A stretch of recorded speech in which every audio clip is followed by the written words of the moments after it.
All right, we're live. Here we are for the inaugural episode of the Jaguar Connection. I say our inaugural episode. We did do a dry run back in, May? May.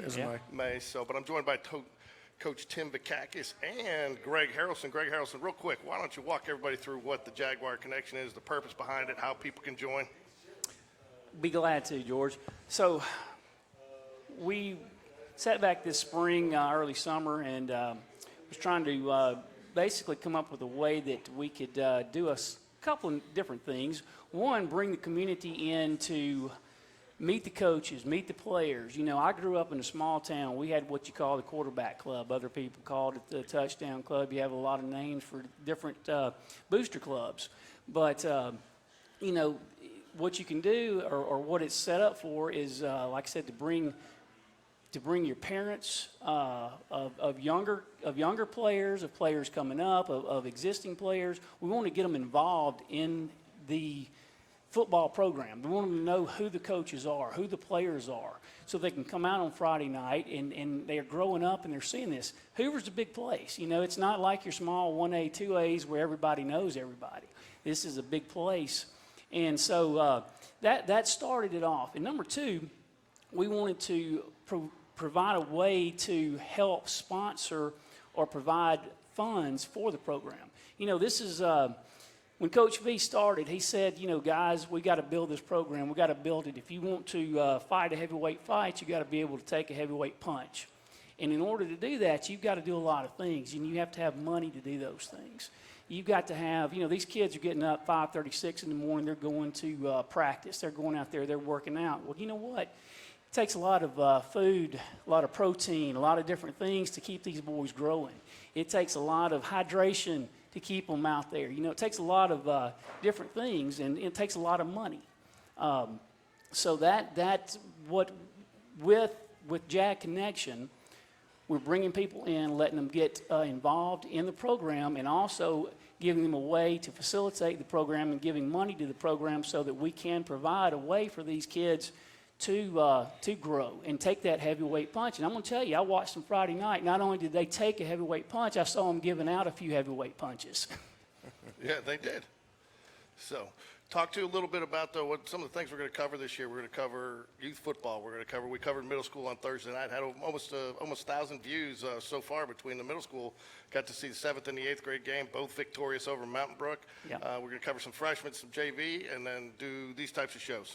Yes, and again, you know, we'll have this coaches show each Sunday, except for next Sunday, which will be the off week, and also Labor Day weekend. We will not be here, but throughout the regular season and hopefully about 5 games into the playoffs, we'll be sitting here and talking with Coach and let him tell us about what happened and what we're going to do next week. And also, you know, there's we have on Friday nights for the home games, we have a nice tailgate. It's set up right there between the practice field and the Jag Walk. We got nice tents, tables. This past week we had it catered by Creekside Barbecue. Had a lot of people show up. Great place to sit there and watch a Jag Walk. Get to watch these players come by, the cheerleaders, the band, the Dazzlers. Watch the crowd. You know, there was a lot of people out there. You know, Coach V, I know you were busy doing your job, but I'll tell you what, the community showed up Friday. They were there. They were ready to go, and you know what? They got a good show. Well, boys played hard, that's for daggum sure. So how do people join? Well, what we can do, or what we have a QR code. You can go to the Gridiron, and you can pull it up that way. You have different levels of membership. You have a yearly membership, which is a $500 membership, and you have a lifetime membership, which is a $1,500 membership. You know, and that's good for these dads and moms that are coming up and they've got younger kids, maybe in 6th, 7th, 8th grade, that they're going to be a member of it for a long time. You know, that gives them a lifetime membership. So those are your 2 different ways, and we will be providing a way. Like I said, you can go on Gridiron and pull up the QR code. We have flyers. We have other things. Get in touch with me or get in touch with Coach V, and we can make it happen. Okay. Well, thanks for joining us. Hey, Greg, when you get up, will you move the Wi-Fi box a little closer to the window here, see if we can't get a little bit better signal Okay. for me? And then we're going to now jump to Coach V. Coach V, a Friday night victory with 36-7. 36-7. 38-7. 38-7. My Don't bad. short us now, George. Come on, man. Well, you know, the middle school got me in the 36 mode. They were both 36 to one was 36. They both scored 36 points. We hit the over on 38. We wouldn't have hit it with 36. So make sure you get it right. But give me your overall impression just out of the gate. First off, let me back up. I apologize. I wanted to before we really jump into football. I think we'd be remiss if we didn't mention Morgan Academy quarterback Caden Tellier passed away this weekend playing football, and all the families and players, and I know our hearts and thoughts are going out to the Tellier family and Morgan Academy. It's got to be a tough time. Anything you want to comment on that? Yeah, I mean, that's, those moments kind of obviously test your faith, when you get those times in life when you wonder why, and we don't have an answer. There's no words that can help. You just gotta pray and stay faithful and just try to stick together, and hopefully their family can find some type of love together and strength. But all we can do from here is pray for them. Yeah, one thing I did, and one of the reasons I wanted to mention that is, covering you for the last couple of years like we've had the opportunity to come out and watch you guys at practice, and of course you can't control situations like that happening at a game, but you guys, Hoover City Schools and Spain Park has really made an effort to implore more safety into practices in the game. For example, I mean, I didn't even realize that my son had played for a couple of years that we're using guardian caps now. And things like that. We're really not hitting quite as much and going full contact to try to keep him from getting as banged up. So talk a little bit about that, because I know over the last couple of years, several years, 5-6 years ago, football got a bad rap on, and it needed to get kind of checked back into the safety.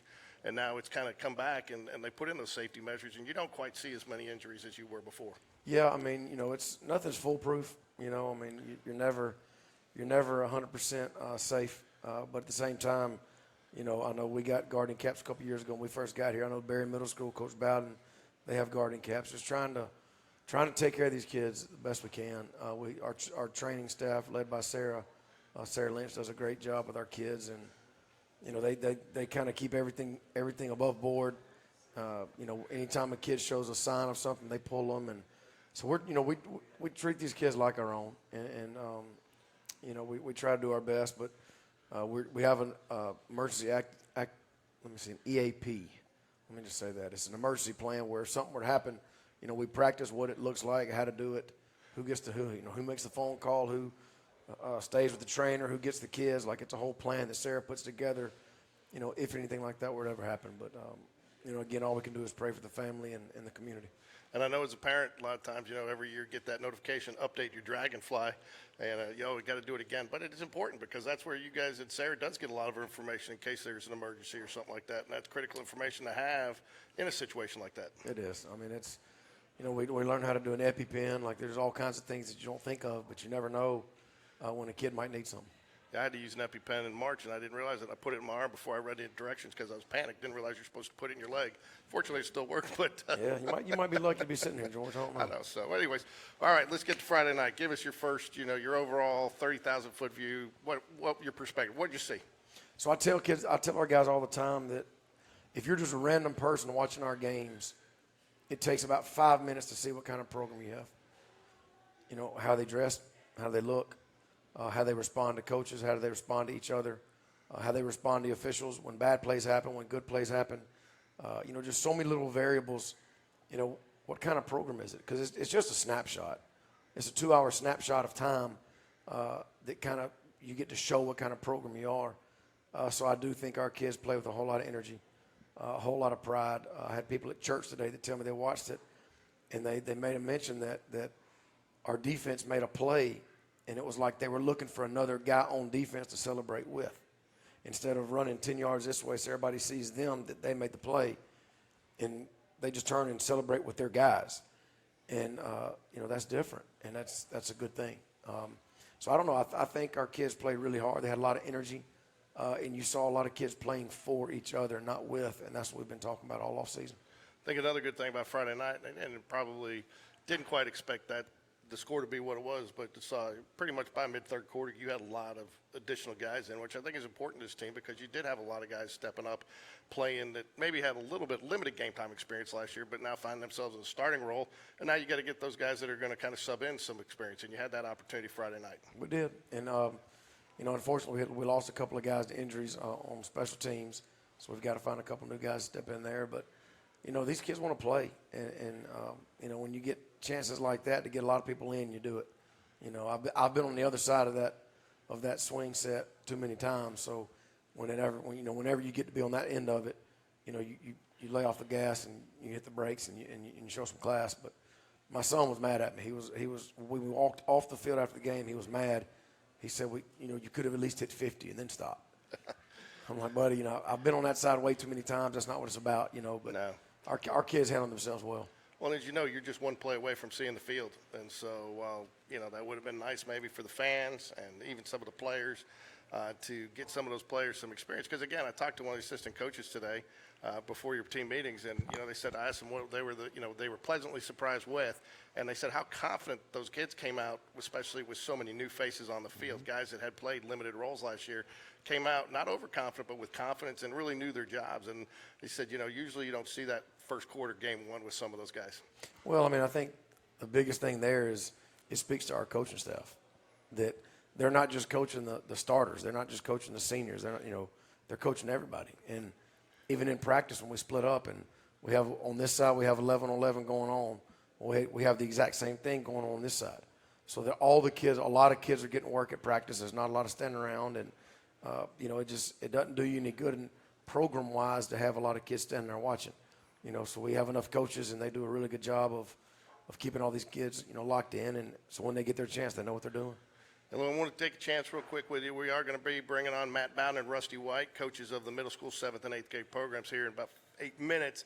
I want to talk to them about their victories on Thursday night. But first, I want to go through a few of the highlights from the game on the varsity game. So right here, we're starting with a running play, first quarter, up the middle.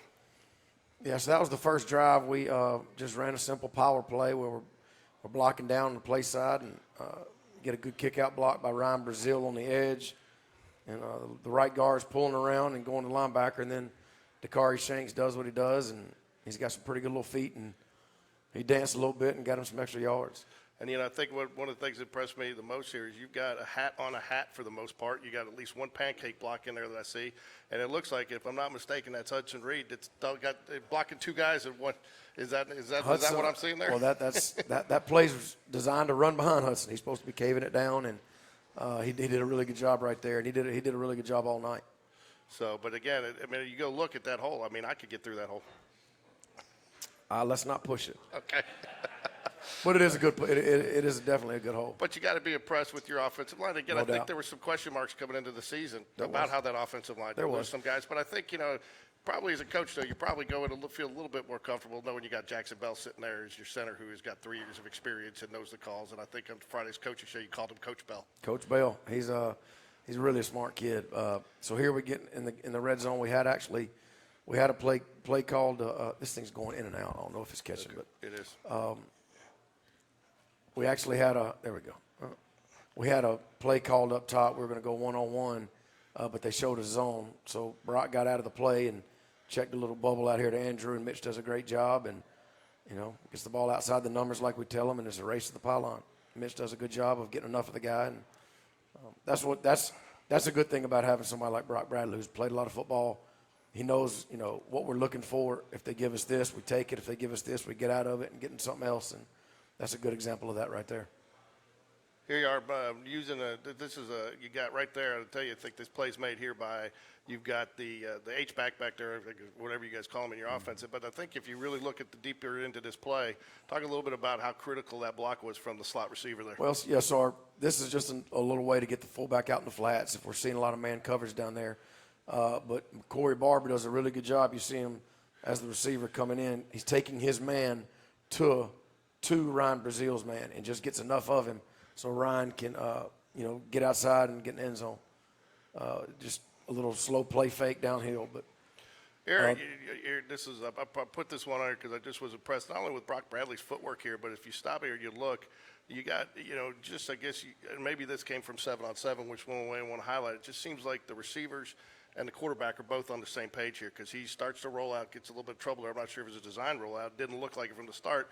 But now you see the underneath receiver ends up rolling with him like he's thought to do. And then when you get further downfield, when it comes in the screen here, you're going to see, I mean, he's wide open because, again, I'm not sure. I don't think that was his route, but I think he broke it off when he saw his quarterback have to scramble out like that. Yeah, again, Brock knows where they're going to be, and that was the first play of the second half.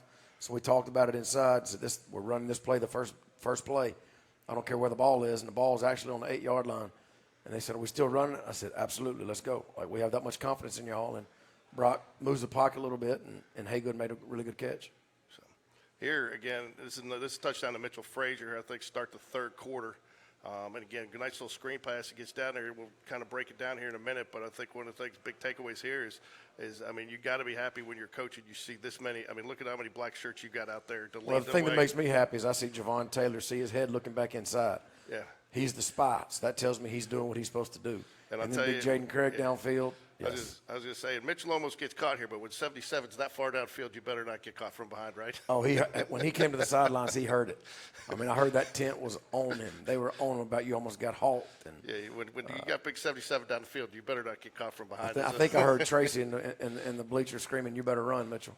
This was a big play. You know, I want to talk about this just a little bit. You go down, you stop them, you have a nice drive going, you have an unfortunate fumble on your first drive. But, you know, you've kind of even on the sidelines down there felt a sense that defense was going to go get that ball back. And Yeah. you didn't feel any panic, you didn't feel any worry, you didn't feel any disappointment. And, you know, the other thing, you're talking about the team, saw no frustration, nothing. You know, everybody picked the running back off after he came off the field. If you see the play where CJ fumbles in the end zone, see he's laying down because he feels terrible. And you see Hudson Reed lean over and grab him and pick him up. Yep. Like, let's go. You know, and he comes off the sidelines, and we all loved on him. We said it's going to be fine, and the defense got the ball right back for us. Hagan Holly up top does a good job of sitting underneath that route. And you got every guy looking at the quarter. I mean, every guy on this in the defensive backfield is looking at the quarterback, knows where his eyes are. And if Hagan doesn't get it, you got 3-4 guys over there. You know, and so they're obviously making pretty good reads this early in the season. Well, I think that goes back to just Coach Bush and Coach Kimball in the secondary. They have so many different ways of rolling the coverage because that's a cornerback making an interception in the flats.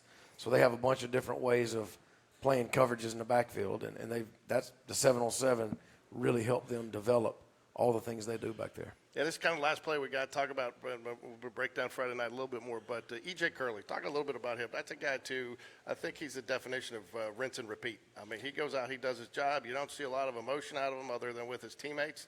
You know, he makes a nice little play here along with the defensive end, but he just gets back up next play, you know. E.J. is a one-man wrecking ball. And we got a lot of times in practice we have to slow him down. Like, E.J., that's your teammate. Like, Friday we'll play somebody else. You can hit as hard as you want. That's your teammate, you know. But here, Braden Matheson comes off the edge up top and kind of gets there first. And Coach Bush dialed up a really good blitz. And I'm just glad that was his helmet. Only thing that was rolling off because that was a pretty good shot. But Coach Bush, they got a bunch of exotic blitzes, and they've been doing them all summer. We've been seeing them all summer, and they're tough to handle. And that time, Braden and E.J. got back there. Talk a little bit about Braden Matheson too, because you know he's a guy that's kind of bided his time. Maybe he's quick, he's fast. You use him in a lot of different positions. I believe he's played some of the Sam, and he makes a lot of the calls for you. And he's also been kind of a key defensive or a special teams player. Yeah, Braden he's one of those guys in the summer that would be in the I'd pull up in the morning early. He'd be in the stadium by himself with hurdles and dots, just doing his own drills in the morning every morning, and he's worked his butt off for his opportunity his senior year, and he's making the best of it. I know he plays nickel, so he does a lot of stuff for us on the edge, but Coach Bush loves bumping him out there at corner and putting him there too. So we expect a lot of successful plays and a lot of hard plays by Braden this year.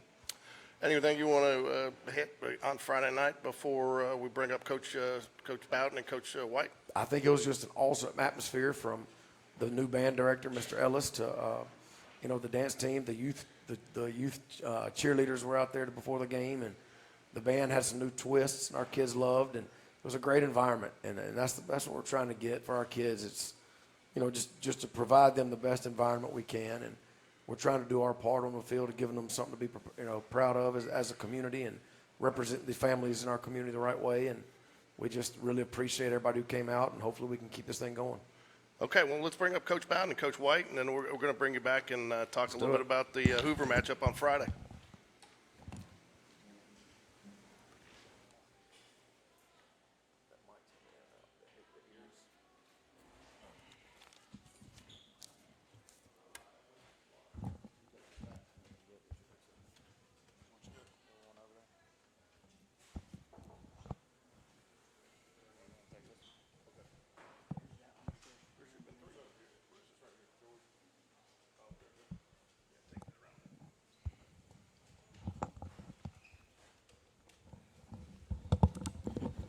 leave it to Harrelson to mess things up. There you go.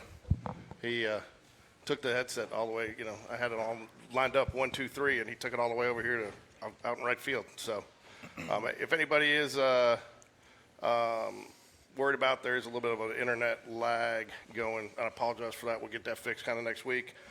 First game, and we got to find a better position for the Wi-Fi, but we will repost the broadcast, so if anything you miss, you can see it then. But gentlemen, welcome. I'm joined to my right initially, directly to my right, Coach Rusty White, 7th grade head coach, and then Coach Matt Bowden, 8th grade head coach. But you guys talk real quick. Tell everybody how you guys kind of work, because your staffs are blended. Matt, you help with the offensive line on 7th grade, and Coach White, you do some stuff with some position players on 8th grade. So, Coach White, why don't you kind of fill us in on how that works?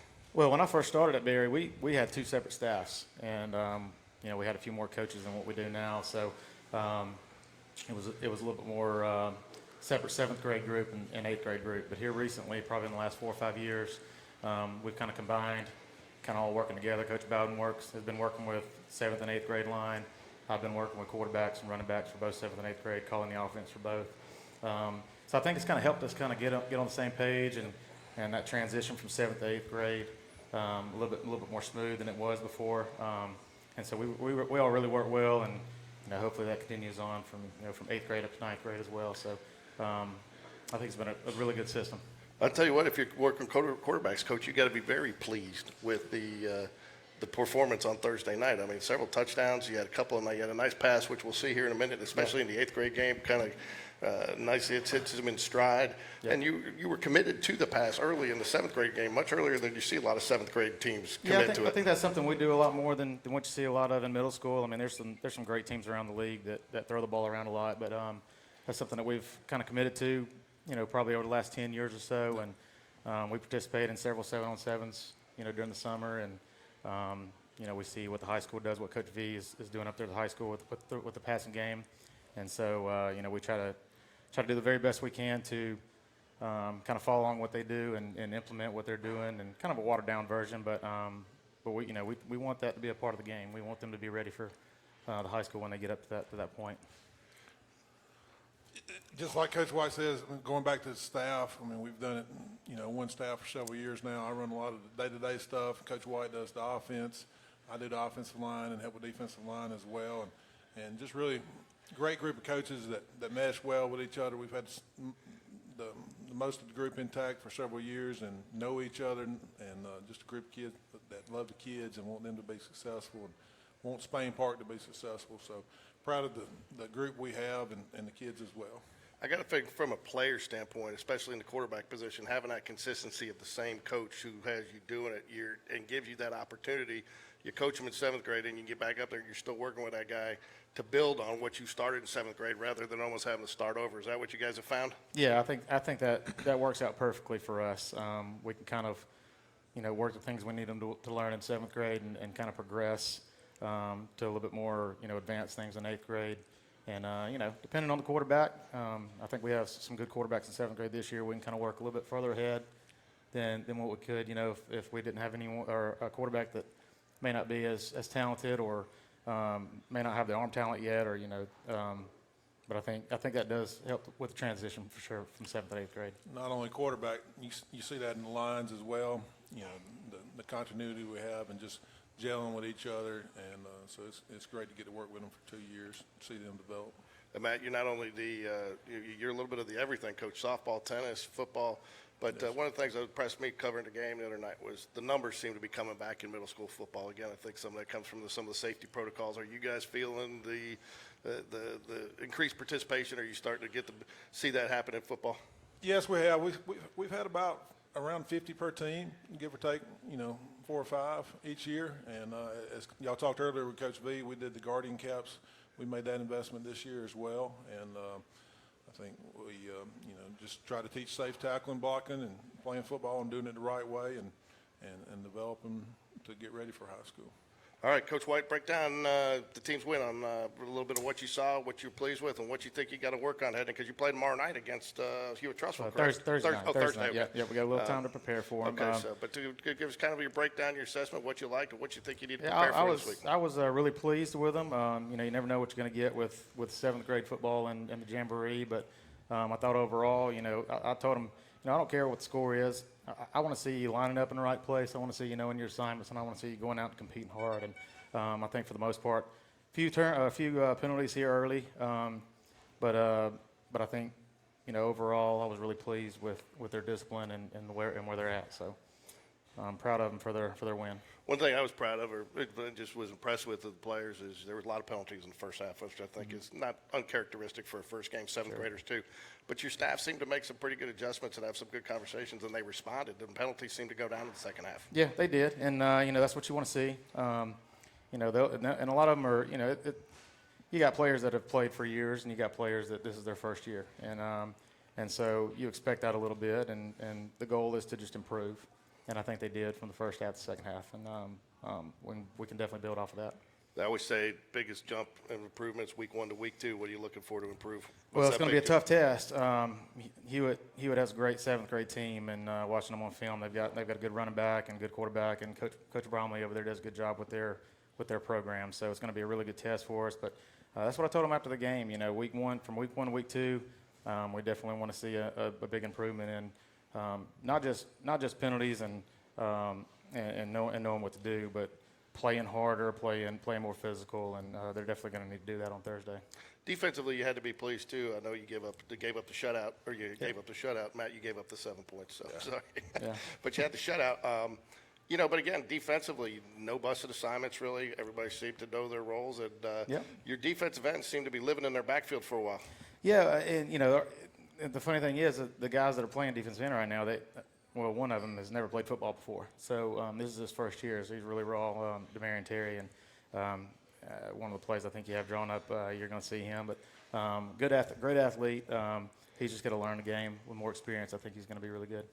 Matt, what about you? Takeaway, we'll cover the plays here at the end. We'll hit them all. But give me your overall. And again, both y'all's games were, I think, 7-0 going into half. Pretty close. I think you scored and you were up for 13. 13. Yeah, but they made it 13-6. But anyways, they were close games, and they were close games until and then you pulled away, but you fought. But I mean, take away your overall assessment and what you think the team needs to improve on this week. I was happy for them. I told them before the game they're going to make mistakes, and we made our share of them. But things we can correct, and we'll start correcting them tomorrow during practice. And I was very proud of them. The energy was good.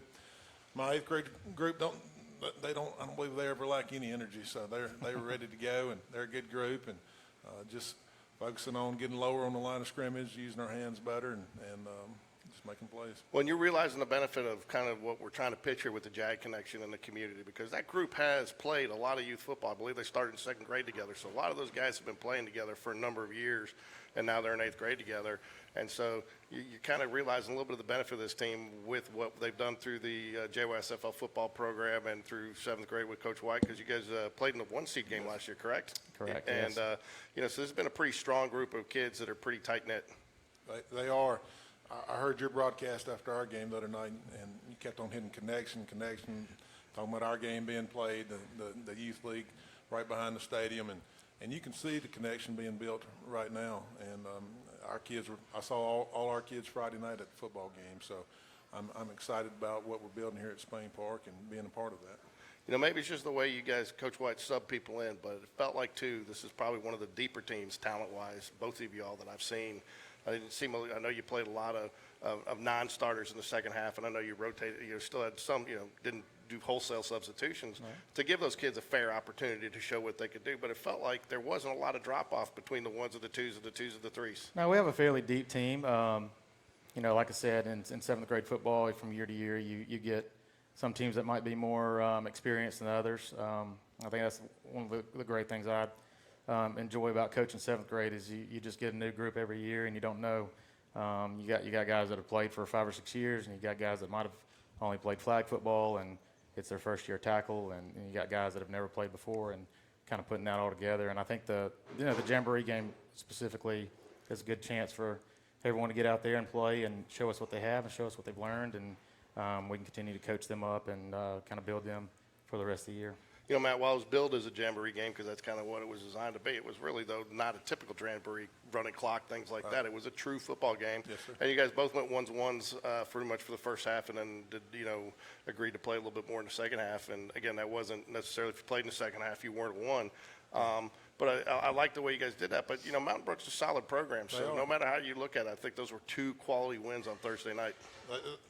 They both were. Derek Jones, he's the Mountain Brook junior high coach. He does a great job with them and as well. And they always have a good group, disciplined group.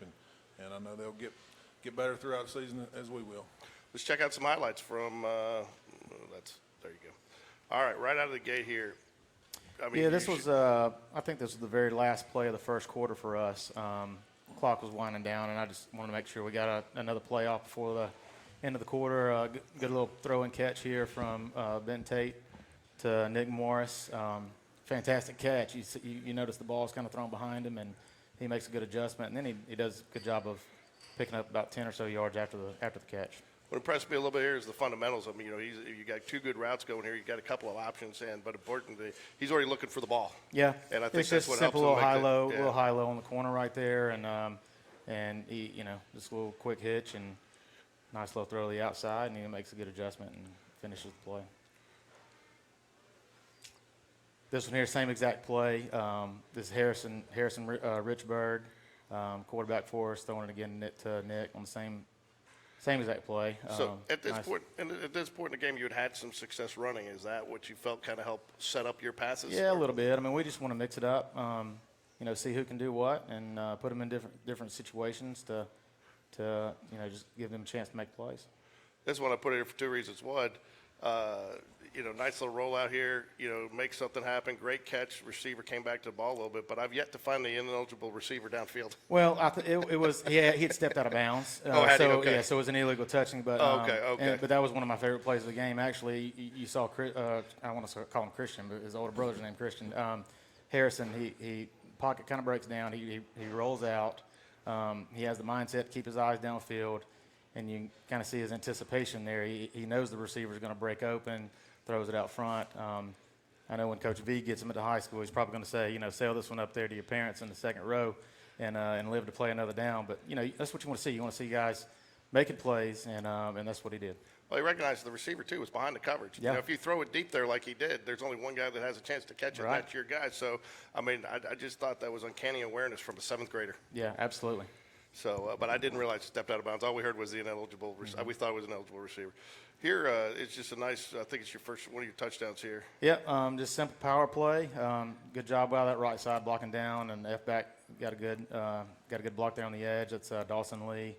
Yeah, we kind of highlight it right there. Yeah, Dawson's a little bit smaller, but he plays a lot bigger than he is. And he's probably pound for pound one of the strongest guys on our team, and has good speed and smart, and had a good run here. One of the things we talked about during the broadcast, I don't know if you heard it or not, was just we were impressed with the fundamentals of the running backs. A lot of running backs at this age, they get the handoff, they want to go straight wide right out of the gate. Now you're giving that defensive end. Your running backs are actually coming up into their hole and then making their cuts, which makes it so much harder to catch them, and it's just so much more fundamentally sound. And it just, again, you don't see a ton of that at this age. Right, yeah, and they all have great feet. And, like you said, he hits it inside, draws the defense in a little bit, kicks it out, and picks up about 15 yards or so there. This is Dawson again. Same play, power to the left. Good job by the left side again, opening the lane up, and he cuts it in, puts his head down, scores. It doesn't even hit the ground. Nope. This is one of the ones I want to bring up. That's Demarion Terry there. It's one I was talking about earlier. Yeah. He's really raw and just learning the game, and we're trying to get his motor running just a little bit more. And I think with experience and confidence, he can play a little faster. And but he's such a great athlete. It's kind of hard to keep him off the field. So hopefully we'll be seeing a little bit more of this. And I think, too, one of the takeaways we took is both defensive ends getting up the field. They made that pocket where he has nowhere to go. He can't get outside. The quarterback did have some runs in the game. And I think this is the second half. You made that adjustment, and then you kept the pocket, and he couldn't get outside. Well, I think, with players like that don't have experience, they just want to pin their ears back and go, and sometimes you got to be disciplined and understand when you can do that and when you can't.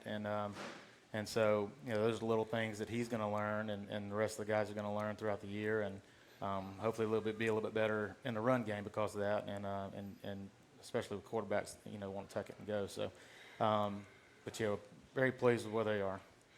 Here's you are. You got a touchdown run here. Yeah, this is Corey and Barber.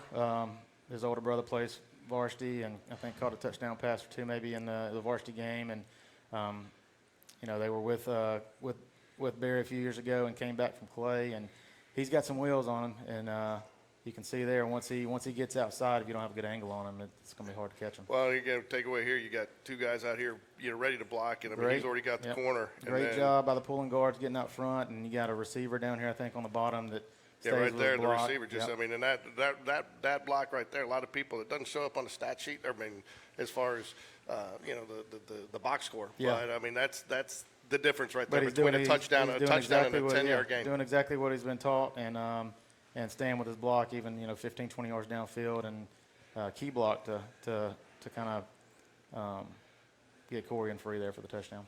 Yeah, I mean, just right there again. I think you see another one of those here. Yeah, and that's Corey, and again, and it was supposed to be the same exact play that he scored on the first time, but you kind of see his vision. He noticed the opening there to the right, cut it back, and again, like if you don't have a good angle on him, he's just going to turn the corner and go. Yeah, that's a little bit what we talked about. Again, you see it here. Just the number of people. He's got a little wall there to make that cut back because your hat on hat there, and again, he's bringing it up to the hole and then is able to cut to the hole rather than trying to go. And so, I think you got to be pleased where you are from a fundamental standpoint with where your running backs and your quarterbacks are at this point. Some really good stuff in the Jamboree, and hopefully this week we'll have a good week of practice and get ready for Trustful on Thursday, and kind of build off of what we saw this week. So we got some more 8th grade highlights here for you. So, Matt, you got this. This textbook tackle here. Gets his head out in front. That's Cohen Jackson. I think he had an interception in that next series, I believe, as well. I mean, Great job. I mean, look Just at it right there. wrapping up. Head out in front, hits with the shoulder like ball. you taught, safety, runs right through the guy, Legs and, keep running. and legs keep running, and just a great fundamental angle and tackle there. Yes, sir. A little power play right here. That's Jameer Hudson. Got you see the Again. wall being built right there. Yeah, Just and I no mean- gap play, and all the way from our guard, center and guard to our tight end, building the wall, and we just running right behind it. And then we got the arrow there on the lead back too. You got the guy getting through the hole that just does enough to disrupt him to Yep. get another 5 yards there. Nate Again, getting Hendricks. that lead back and follow your lead blocker there. Got a big block by big boy Jacoby Bates right here. If you can see it, I think you got that highlighted. Great job right Yeah, there. look at He's going to be a handful. He already is. And again, a nice size hole there. When you give your running back that size hole, you give him some options. Yes, sir. Some options, and that gives you the opportunity for the cutback we were talking about earlier. That's Jameer.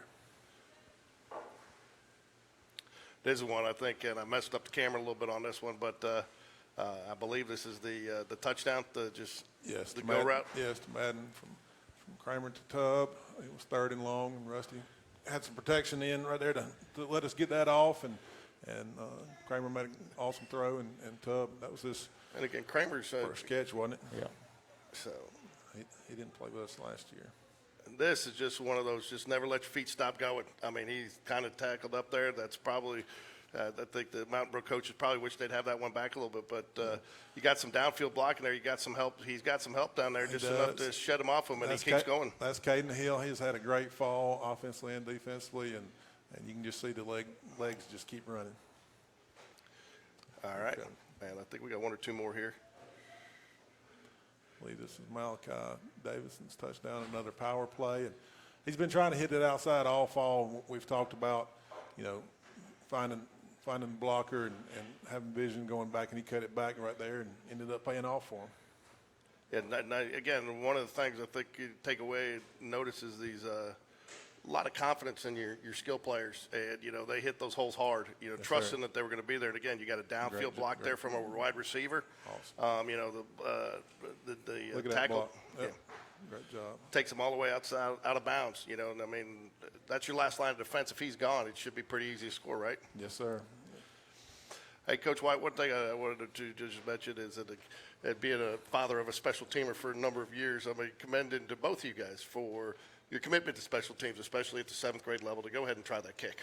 And, We got a good kicker in Dylan, and he's been working on it a little bit last couple of weeks. I know he kicked for their team last year, and I told him, I said, every time we score this week, we're going to kick, and so be ready for it. And we've had so many games throughout the years.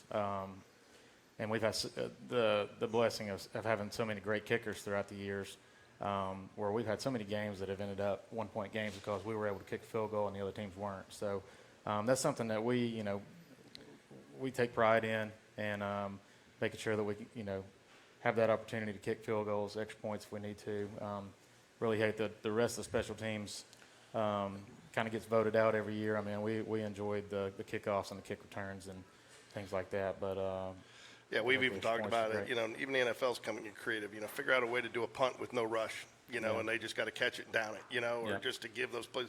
There are certain players and certain. Again, my son, a perfect example, was he played a little bit, played tight end, but then ended up becoming a long snapper in high school. There's, you're not going to develop those positions if you don't have it at the There's middle so school much level. value to it, and and they have to be prepared for it when they get to the high school. And I think that's one of the reasons why we always vote every year to have the kickoffs and kick returns and the punts, but it gets voted down. But when they get to ninth grade, they're going to need to know how to do it, and we wish they could do it in middle school in our league. But Just provides opportunity for more kids to get out there, also to build that confidence and, hey, I can do a job and take ownership in that role and do a great job on it and help the team be successful. So you guys got Trussville on Thursday night. Always a tough opponent. And again, just so people are clear, middle school stayed Metro, and the Metro did not change like the conference for the high school, correct? Correct. We have 12 teams. We lost Helena and Chelsea. They're not in it anymore, but we've got 12 teams in the metro area, and we have Hewitt coming 5 o'clock for 7th grade and 6:45 for 8th grade again. And you are at Spain Park on Yes, sir. Thursday night? Yes, sir. All right, so 5 Y'all o'clock come out and kickoff. support us. And just so people, they always ask, you're on the home sideline for those games, because everybody goes, "Why is Sperry on the visiting visiting, sideline?" But if you stand got to out there- broadcast, if you got to broadcast the games or sit in the stands, you know why? Because if you're coaching, you don't want to be looking in that sun for the whole game. So for Barry games, that is the home sideline. That's right. So Can't see the field at 5 o'clock out there. so real quick, what's your expectation? I mean, what are you looking for? well, they're going to be tough. They have been for the last 2 or 3 years. We've played them in the championship game the last 2 years in 7th grade, and they have great program, great players, and for us, I think it's going to come down to tackling. That's what I told our guys. I said if we're going to be successful this year, it's going to be, how well do we tackle defensively? And so they got a big running back that's strong. They got a couple of big kids, big receivers, and a quarterback that has a good arm. So it's going to be a good test. I just want to see our guys play hard and tackle well and block well and be in the right places, and I think we'll have a good shot. And Matt, Same type things. We talk each week. They better know they played us. They will when we lead the field, and we're going to get after it and compete and try to be heavyweights, as Coach B talks about. That's we talk about that a lot down at the middle school, and getting that attitude that we're going to come out and take a punch, but also throw a punch and get after folks. So that's what I'm looking forward to seeing. and last thing is, I don't know if I've ever seen a middle school crowd like I saw Thursday night. I mean, those stands were packed. So want the same exact thing. Same Yes, thing sir. this Thursday, because it Y'all is come a out. It's a Hewitt big one. Trussville is a big rival, and I'm sure they're ready to get some payback after what varsity did to them last year. We had the situation in the spring, and so there's definitely some rivalry blood there in this game. Yeah, come out and watch some good 7th, 8th grade football. All right, thanks for joining us. We're going to get Coach V back up here, but go Jags. Thank you, guys.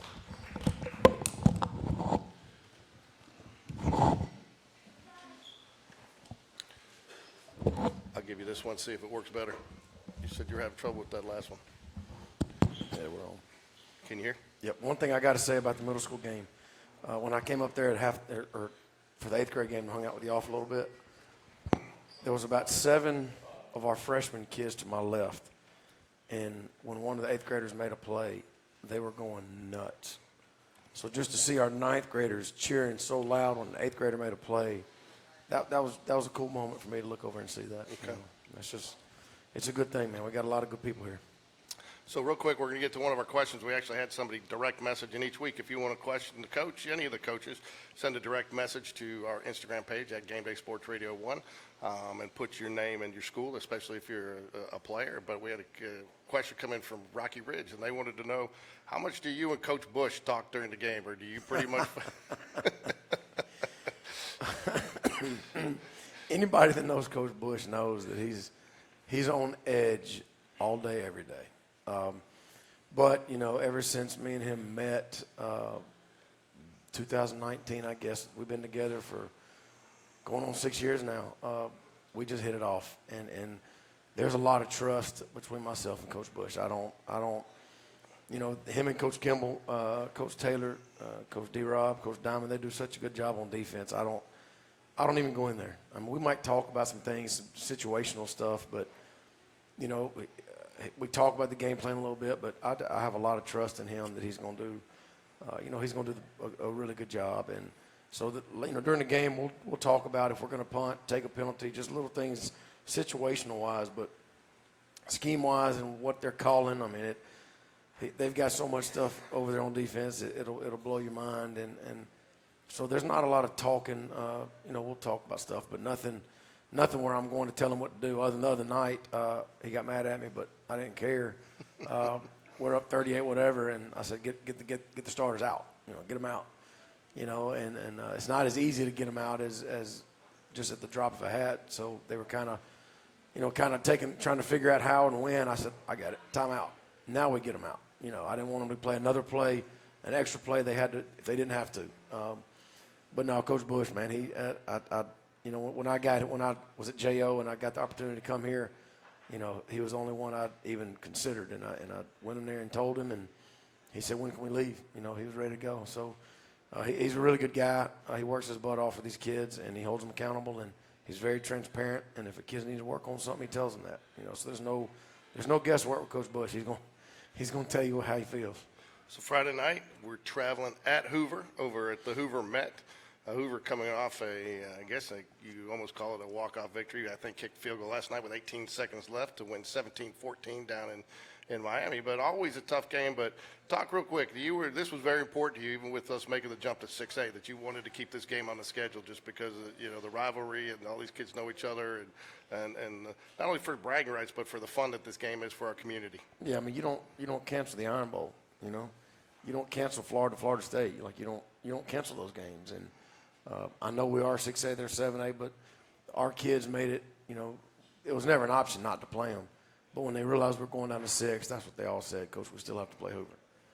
I said, don't worry, we will.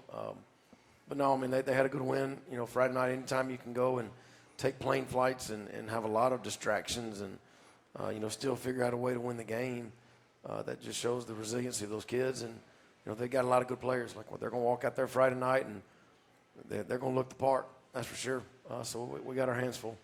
So, you know, we talked about defensively strong performance Friday night, but I don't think your secondary is going to see probably a quarterback like they've seen in Mac over there. So what do you do to prepare for that type of quarterback as opposed to what you saw this week? Yeah, I mean, I don't know if you can. You know, those receivers, I don't know if you can really simulate that in practice. You know, you just got to, you know, play the ball and do ball drills and, you know, you're not going to be really to out-jump them, but you better know how to rake their arms if you can't get as high as they can get. So there's a lot of little things you can do, but, you know, our kids just got to go out there and compete, and I have no doubt they will come Friday night. What does having a Brock Bradley, who is so good but in the pocket and passing, help you prepare for quarterbacks like that? I mean, typically I know you run a scout team, but can you run him in that situation to prep your defense? Well, I mean, they've gone against him all summer, and Coach Bush keeps saying he can't wait to, you know, I can't wait to play somebody that's not Brock because he's tired of seeing Brock, you know. And but no, that does prepare the kids for that type of elite arm. And you know, the kid they got over there transferred in from Gardendale, he's a really good player and he's a great athlete. He's also their punter, so that kind of gives you a couple of, you know, little wrinkles possibly they could do. But it does help to have somebody like Brock. But even our scout team guys that are, you know, like Nash Davis and Drake Hibbert, you know, Hudson, you know, those guys are giving really good looks as well. So I don't know. I think we'll prepare our kids as much as we can. You know, but at the end of the day on Friday night, they got to make plays. What is your and not only do we have the game Friday night, but the big can drive that goes on each week, right, for the schools, and that's a big competition. They'll be announcing it throughout the game, correct? Yes. So anybody out there watching, what do they do? Send their cans with their kids to school or whatever? Yes. Canned food drive. Yes, the Hoover Helps, and I got to say that the Hoover Helps program has very recently helped one of our own kids that we know that needed it, and they delivered over $500 worth of groceries to him one night. So, you know, you don't think about it. You don't think it'll hit close to home, but it does. And the Hoover Helps program is an outstanding organization that helps a lot of kids, and it's just for Hoover kids. And, you know, people think that if you're in Hoover, you don't need help, and that's just not the case. So Hoover Helps is a great way to help our community and help our kids, and hopefully we can win on the scoreboard and on Hoover Helps. So we want as many students. We want and talk about that just real quick too, because I think that the students. I was actually not only impressed that we had so many students there for an opening game, but that they stuck out throughout the entire game. I mean, especially when the score got a little lopsided. Yeah, it was funny. Dr. E came and sat by me at lunch, and she said, "These kids are excited." I said, "Yeah, I know. I just hope they make it to kickoff." You know, I thought she was talking about our kids. I'm like, "I know. I'm just trying to get them to, you know." She said, "No, I'm not talking about them. I'm talking about the students." I said, "Really?" She said, "Yeah." So we sat out there and watched. They were a lot of them were dressed in the theme, the spark, like the bright colors. A lot of the kids were dressed. You know, all the girls were walking by me. "Coach, they ready? Are y'all ready?" I'm like, "I don't matter if I'm ready. You know, the kids got to be ready." But the student body, they were really excited about it, and they're going to get behind these kids. And you know, I saw pictures of kids in the bleachers that have their chest painted and their numbers of our guys on their backs. And you know, that's the fun part about high school, is to get everybody involved. The kids that don't play football, the kids play other sports, the kids in the band. You know, just to see their teammates and their schoolmates, their classmates out there representing our school and being successful. And that's the fun part about it. And you know, we expect to have a big crowd Friday night, because we know the Hoover Bucks going to have a big crowd in their stands. Week 1, week 2, all coaches have said for years, that's where you make your most improvement. What improvements you looking to make this week in practice? Well, I just think, you know, our offensive line's got to, like Coach Biden said, stay a little bit lower. Hoover has a very talented defensive line, very big kids. They have some really good secondary players. The quarterback's really good. Our defensive ends have got to be very disciplined and keeping him in the pocket, because he's a really good runner. You know, and a lot of times, you know, big plays happen when plays break down. So our DBs are going to have to, you know, once he starts scrambling, you know, he's going to scramble to run, but he's also going to scramble to throw. And they got to still cover as he's scrambling. So there's, you know, playing a quarterback like this, an offense like this, their receivers, you know, Jameis Winston's little brother, he's electric, and he didn't really get the ball the other night. So we expect him to touch the ball a whole lot Friday. You know, so they've got a lot of weapons, and we've got to tackle and rally to the football on defense when we get there being a bad attitude, and try to get some takeaways. So you said the other night there weren't a lot of storms. The other night, one of your keys of victory was calm the storm. Who's going to calm the storm? Who's going to help the team overcome that adversity? You didn't have to have a lot of adversity to overcome, but, you know, maybe early, who was that calm for the storm for you Friday night? I don't know. I mean, we had some adversity, you know, and little, you know, like I tell the kids, you know, the book, if the book is the game, you know, different chapters of the book are different storms or different, you know, different things that happen. And like CJ fumbles on the goal line, everybody stayed calm, loved on him, and he went right back in, you know. And I think we've got enough kids on this team that when bad things happen, they can kind of calm themselves down. So, you know, it's going to be it's definitely going to be stormy Friday night, you know, and we're going to have to withstand it. And you know, we tell them all the time, every heavyweight boxer has their favorite punch, but the champions have chins, and whoever's still standing at the end usually wins. And I told them today during devotion, during our team meeting today, that I think the toughest team's going to win Friday. You know, maybe not the prettiest, maybe not the best dressed, the biggest crowd, the best band. Whoever's the toughest football team on Friday night, from the first whistle to the last, is going to figure out a way to win it. And, you know, we just hope that's us. You know, one of the other keys was believe. And, you know, last year we talked about the Hoover game. You talked about one of the things you were looking for is, did your team believe they belonged on that field with Hoover? You know, Hoover's had those big games, you said before, and that's so much. Really feels like this team believes that they finally belong and that they are, especially going back to that Hewitt Trustfield win and even some of those leading up to it, just the way they finished the season and they've taken that. Do you get that feeling they finally believe? I do. I think all of our coaches feel like we do, and the kids feel like they do. They work too hard not to. You know, I mean, we've got 50 kids on our football team power cleaning 225 or more. You know, not many people can say that. You know, we've got, I think, 8 or 9 kids benching over 300. We have somebody at 370. Our kids, they work. And anytime you put that much into something, it's a sacrifice. It's not easy. It's not easy to play football at Spain Park. It's just not. So anytime you do that, surround them with really good coaches like we have on our staff. And we have some really good football players. You know, anytime you put all that together, you know, it's kind of crazy not to be confident, you know. we're gonna live humbly with humility, but at the same time, our kids are confident, our coaches are confident. We're gonna go out there and hopefully make enough plays, and hopefully I don't mess them up, and let the kids go out there and play hard. But they're gonna, there's no doubt they're gonna get out there and try to be as physical as they possibly can be. Okay, kind of want to wrap it up here. Friday night, Jags at Hoover, 7 o'clock kickoff at the Hoover Met. Get your tickets early, get them on GoFan.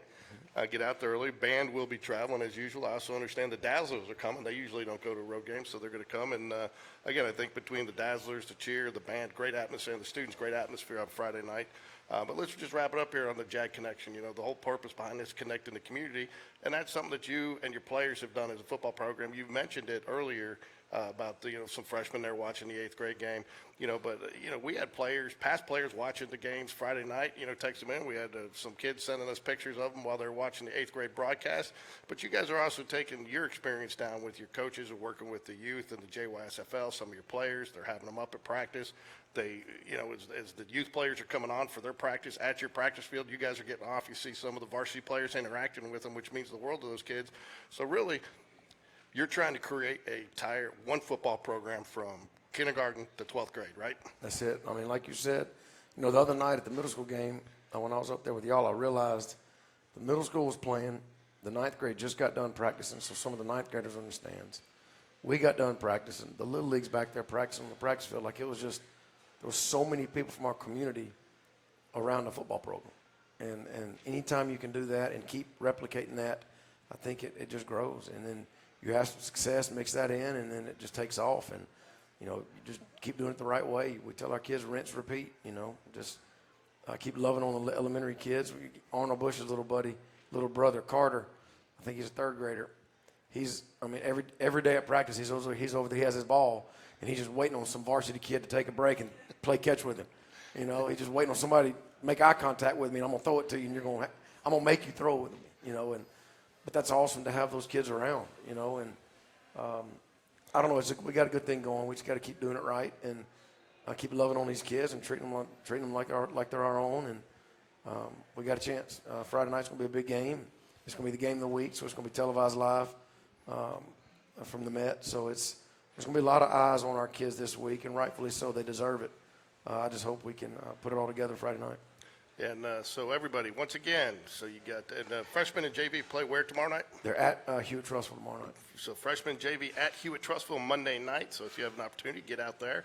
Thursday night, Barry Middle School at home. And then Friday, Spain Park Jaguars varsity at Hoover on Friday night. So get your tickets, come out and support the Jaguars. I mean, they work hard. They deserve the support. I think it's nice to see. I mean, I've been to see them in the weight rooms, and they take a lot of pride in what they're doing and doing it right this year. It's funny, now that you say that, I had a lady email me yesterday morning about 9 o'clock and said, Coach, I know this is late, but we're doing something at the Greystone Country Club. We're having to move some stuff from the top patio to the bottom. I don't know. She goes, is there any way you can round up some kids? I said, all right, give me a minute. So I texted Hudson Reed, and about 15 minutes later, they said, we'll be there at 11 o'clock. So I texted her back. I said, all right, I think you have some kids coming by 11. Just be on the lookout. So about an hour and a half later, she sent me a long email back thanking me. Said, Coach, they were the sweetest kids. They were all the linemen, so big kids. So, we didn't send all the receivers, right? We sent the big ones.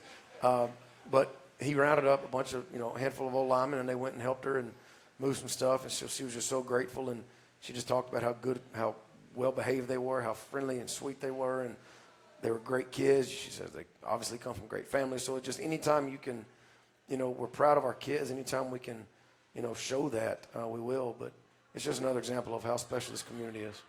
Okay, well, thanks, everybody, for joining us. We will be off next week with the off week to follow, and then back with the Jag Connection on the 15th. Yes. Sunday night, September 15th. And we want to thank everybody for joining us. We will add the link in the description on how you can join the Jag Connection and get your meals before games and get some additional exclusive content to Jaguar football. Thanks for joining us tonight, Coach V. Thanks to Coach Bowden and Coach White. And thanks to everybody who's watching us. Go Jags. Go Jags.